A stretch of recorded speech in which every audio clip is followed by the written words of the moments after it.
जे आंदोलन आहे मराठा समाजाचं ते तिथे होणार आहे. लक्ष्मण हाके यांनी भविष्यात मराठा समाजाला कुणबी प्रमाणपत्र मिळाल्यास ओबीसींचं आरक्षण संपून जाईल अशी भीती पुन्हा एकदा बोलून दाखवली आहे. तर जरांगेंनी आम्हाला आणि आम्ही त्यांना टार्गेट करायचं याचा महाराष्ट्रातल्या लोकांना कंटाळा आलाय. जरांगेंनी आणखी आंदोलन केल्यास सर्व मराठी ओबीसीमध्ये येतील असंही हाके म्हणाले. जरांगेंच्या आंदोलनावर टीका करताना त्यांनी ओबीसी बांधवांना आवाहन केलंय. ओबीसी म्हणून एक वाहणी मुंबईकडे चला असं हाके म्हणाले.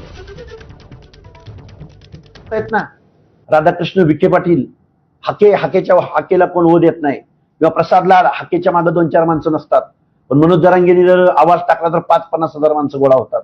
म्हणजे झुंडीची भाषा इथल्या पुढाऱ्यांना कळणार असेल तर ओबीसी बांधव सुद्धा, ओबीसींना सुद्धा माझी हात जोडून विनंती आहे, तुम्ही जर बहुसंख्येने मुंबईला नाही आला, तुमचं आरक्षण गेलं, तुमचे हक्क अधिकार गेले आणि तुमचा राजकारणातला, समाजकारणातला, इथल्या व्यवस्थेमधला तुमचा जो संविधानानं, घटनेनं दिलेला मान सन्मान आहे तो पूर्णतः निघून गेलेला असेल.